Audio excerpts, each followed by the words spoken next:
Habang rain time. Dito po ulit tayo. Ngayon, papakita ko po sa inyo kung paano ako magpakasta ng pandang. Ang mga inahin ko po dito ay mga nakatipi lang.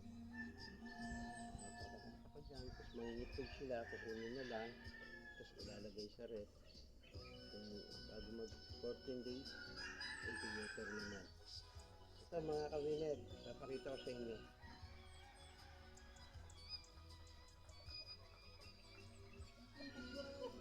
Ito yung ating allen rockhead mga kawiner.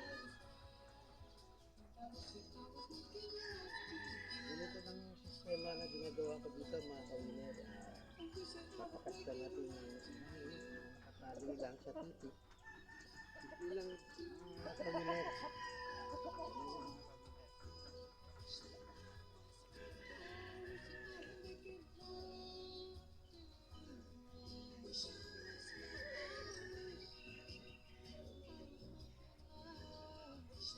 Ayun mga kawiner.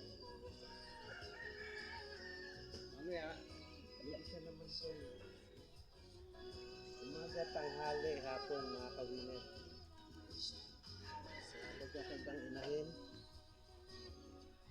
Bawat isang inahin ko dito mga kawiner, nakatipi lang. Pag nangitlog sila mga kawiner, dyan lang din sa tipi. Kinukuha na lang namin. Tapos nililinis, dinidisinfect. Then ilalagay sa rep. Ayan mga kawiner. Ganyan lang kawiner. Kasi mga inahin mga kawiner, kailangan nakakatapas sila ng mga buhangin, lupa, nakakalakad.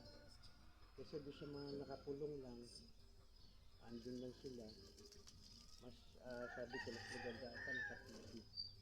Madaling pakastahin, tapos pag nangitlog, kukunin nyo na lang sa tipi mga kawiner. Ayan mga kawiner.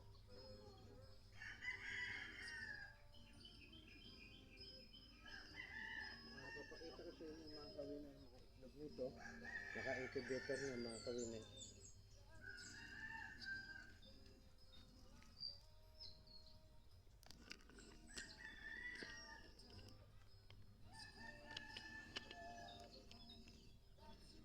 Ayan mga kawiner.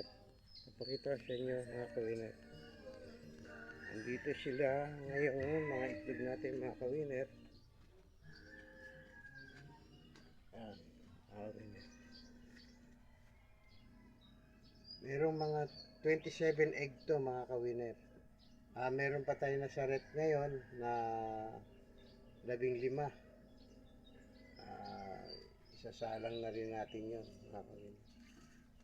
Bali aabot ng 40 eggs.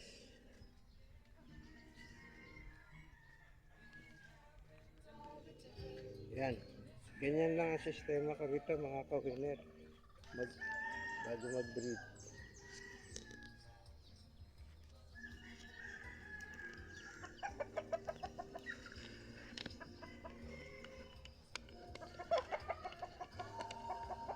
Yan lang mga kawiner. Hanggang dito na lang.